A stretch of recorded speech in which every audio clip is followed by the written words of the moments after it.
Audio Jungle। नमस्कार, आप देख रहे हैं HR भारत टाइम्स।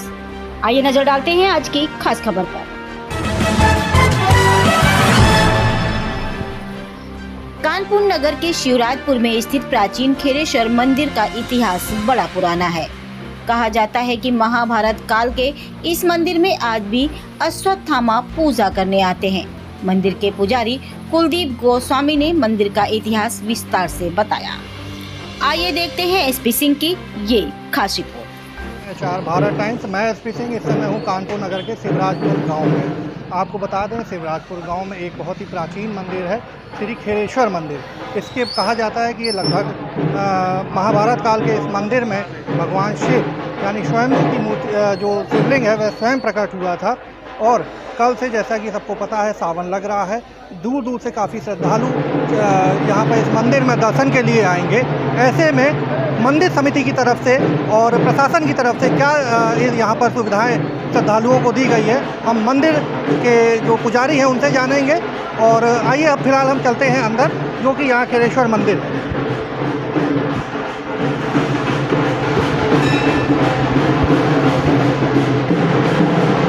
मैंने आपको बताया, मैं इस समय मौजूद हूँ कानपुर नगर के शिवराजपुर के खेरेश्वर मंदिर। इस मंदिर की बहुत ही मान्यता है। कहा जाता है शिवलिंग यहाँ पे प्रकट हुआ था।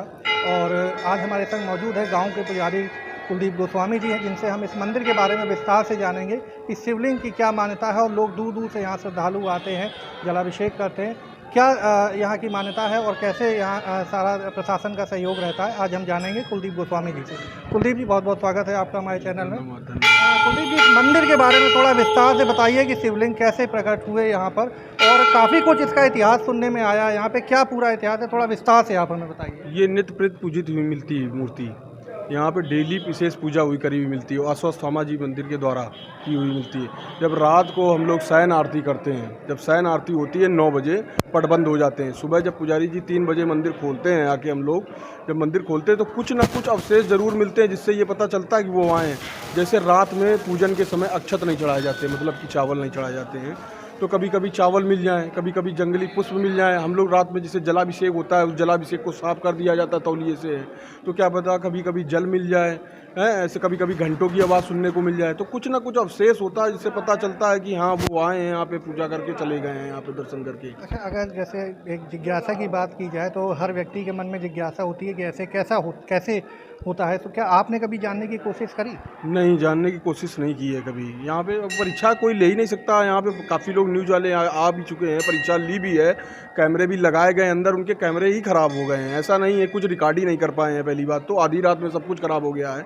और जिन्होंने रिकॉर्ड कर पाया है तो उन्होंने, जैसे सर्दियों में रजाई उड़ा दी जाती है तो रजाई गीली मिली है, अक्षत चावल कभी कभी मिले हैं, चावल मिले हुए हैं, तो कुछ ना कुछ अवशेष प्राप्त हुए हैं, जिससे ये साबित होता है कि वो आज भी यहाँ आते दर्शन के लिए।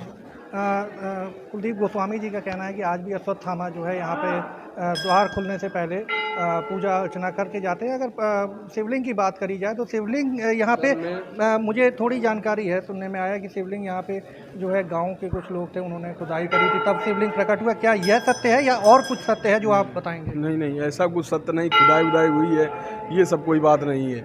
यहाँ पे क्या है, ये गुरु द्रोणाचार्य जी की, ये अराणवन जंगल था पहले। यहाँ पे कोई गाँव वाँव नहीं था, ये पहले जंगल था। यहाँ पे गुरु द्रोणाचार्य जी की कुटी थी। यहीं कौरवों पांडवों को बाण विद्या सिखाई है उन लोगों ने, गुरु द्रोणाचार्य जी ने। तो जो अश्वत्थामा जी हैं वो गुरु द्रोणाचार्य जी के पुत्र हैं।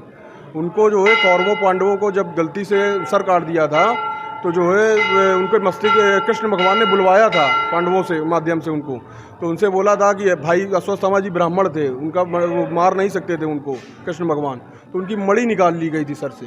जब मणि निकाल ली गई थी तो उन्होंने कहा कि हमारे मस्तिष्क में दर्द होगा, मैं क्या करूं?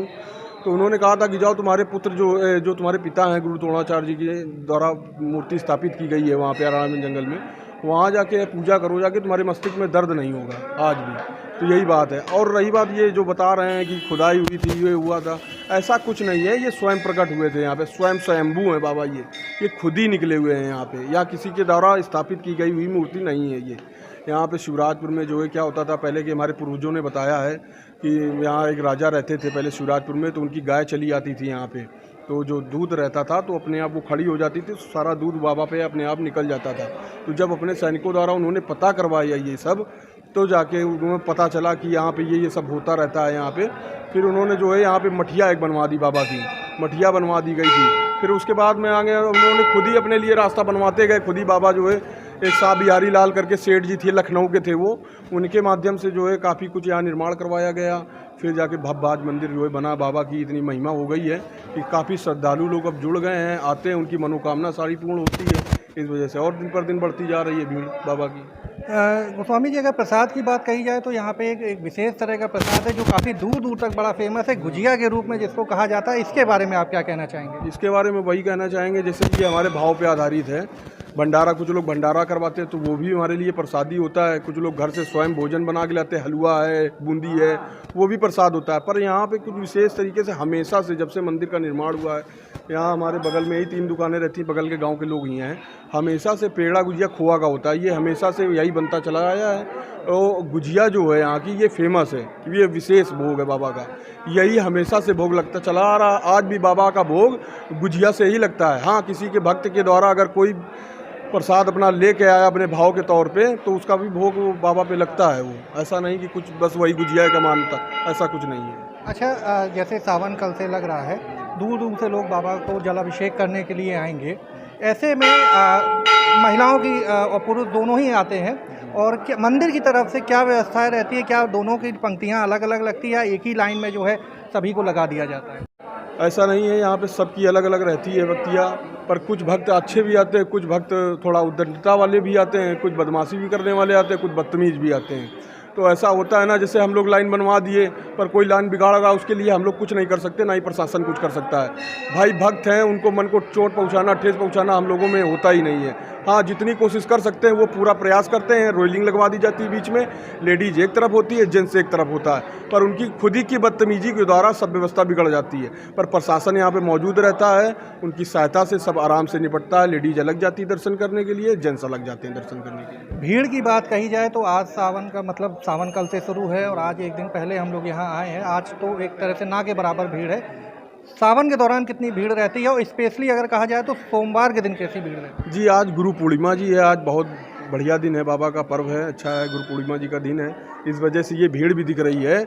जो ये अगर गुरु पूर्णिमा ना हो, सावन ना हो और अन्य दिन हो तो उसमें बिल्कुल यहाँ कोई दिखता ही नहीं है, यहाँ भीड़ ही नहीं होती इतनी, बिल्कुल नॉर्मल रहता, कुछ होता ही नहीं। हम लोग तो 12-12 आदमी देखने को नहीं मिले, ऐसा हो जाता है। पर जो सावन का पर्व होता है उसमें जैसे कि ये आप देख रहे हैं इस समय प्रेजेंट टाइम पे जो भीड़ है, ये गुरु पूर्णिमा की वजह से भीड़ है इतनी, नहीं तो ये इससे भी कम होती। पर जो सावन होता है, जो आप इस समय भीड़ देख रहे हैं, वही सावन में रोज़ रहेगी भीड़। पर जो संडे और मंडे होता है वो विशेष तौर पर वहाँ भीड़ होती है, वो विशेष भीड़ होती है। वो भीड़ ऐसी होती है कि आप बैठ नहीं सकते हो यहाँ पे, पर प्रशासन के माध्यम से सब निपट जाता है दर्शन करके। श्रद्धालुओं की बात अगर कही जाए तो कानपुर क्षेत्र बहुत ही बड़ा है, कानपुर क्षेत्र से भी आते हैं क्या? इसके अलावा बाहर से भी लोग आते हैं? जी बिल्कुल, बहुत बाहर जिले, लखनऊ है और सीतापुर है, इधर हरदोई है, बहुत बनारस है। मतलब बाबा की मर्जी, अब पता नहीं कहाँ से वो लोग बुला लें। हमारा तो 4 क्षेत्रों के बीच में ये मंदिर बसा हुआ है, मंदिर बना हुआ है, पूरा क्षेत्र पूरा मंदिर चलता है, आसपास के गांव के लोग आते हैं। और रही बात कानपुर बहुत बड़ा है, तो कानपुर के भी भक्त लोग यहाँ पे दर्शन करने के लिए आते हैं। मंदिर की बात करी जाए और शिवलिंग की अगर बात करी जाए तो कितना पुराना मंदिर है ये, और शिवलिंग जैसा कि आपने बताया स्वयं प्रकट हुए थे यहाँ पे, इसमें लगभग कितने साल ये पुराना कहा जाएगा? अरे ये महाभारत काल के समय का मंदिर है, इसका कोई वो नहीं है कि हम क्या बता दें आपको। भाई 2007 में ये मंदिर का निर्माण हुआ था, ये पत्थर लगे गए थे। पहले कई ईंट का बना हुआ था मंदिर। जब मैं हुआ यहाँ पे, जब मैं खुद यहाँ मंदिर की जिम्मेदारी संभाली, तो मैं आपको यही बता सकता हूँ कि भाई हमारे समय में कई ईंट का मंदिर बना हुआ था। हमारे पूर्वज की कितनी पीढ़ियाँ इसमें पहले निकल गईं, और अभी हमारे जो पिताजी हैं, दादाजी हैं, जो चल रहे हैं, उनकी पीढ़ियाँ ये 26वीं पीढ़ियाँ चल रही हैं। समझ लो आप कितनी ये पुराना मंदिर है ये, इसका कोई वो नहीं है। अब क्या हम बताते हैं इसके बारे में कितना पुराना है। प्रशासन की अगर बात करी जाए तो सावन के दौरान प्रशासन का कैसा सहयोग रहता है? प्रशासन का पूरा सहयोग रहता है, नियंत्रण में रहते हैं, जैसा बोलते हैं वैसा करते हैं। जैसी अर्थव्यवस्था बिगड़ती दिखती है उसके लिए उपस्थित होते हैं। सुबह 1 बजे सावन के सोमवार को 1 बजे मंदिर खुल जाता है और 11:30 बजे बंद हो जाता है मंदिर, सावन को, सोमवार को और संडे को। सोमवार को कितने बजे बताया आपने? 1 बजे। 1 बजे से? हाँ, 1 बजे से रात को 11:30 बजे तक। 1 बजे से रात को 11:30 बजे तक। कोई विशेष ऐसी बात इस मंदिर की जो आप कहना चाहते हैं? जी, यहाँ पे अगर आप कुछ कह के जाएंगे तो वो मनोकामना सारी पूर्ण होगी आपकी। ऐसा नहीं है कि नहीं आप कह के गए तो फिर भूल गए, ये सब नहीं है।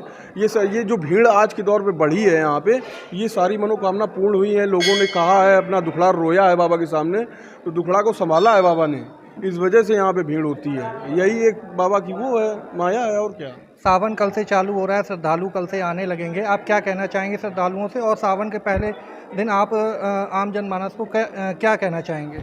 बस यही है कि आराम से आएँ, शांतिपूर्वक दर्शन करें, अपना निकल जाएं बिना कोई बदतमीजी के किए हुए, या क्योंकि भीड़ में हर तरीके के लोग आते हैं। यहाँ बगल में हमारे ठेके खुले हुए हैं दारू वारू के, यहाँ पे कुछ भक्त तो ऐसे आते हैं कि संडे को आ जाएंगे और पूरी रात दारू पिएंगे, फिर सोमवार को दर्शन करेंगे, अर्थव्यवस्था बिगाड़ेंगे, मेले में लड़ाई झगड़ा करते हैं। ऐसे में आपके द्वारा या पुलिस प्रशासन द्वारा जो ऐसा आपने बताया, बिल्कुल क्या किया जाता है ऐसे लोगों के साथ? कुछ नहीं किया जाता, उनको समझाया जाता है, थोड़ा सा डांटा फटकारा जाता है, फिर चला जाता है, छोड़ दिया जाता है। भाई माफ़ी मांग लेते बाबा के सामने, और क्या है, उनको दंड दे सकते हैं, जो देंगे वो खुद ही देंगे, हम लोग क्या कर सकते हैं उनके लिए।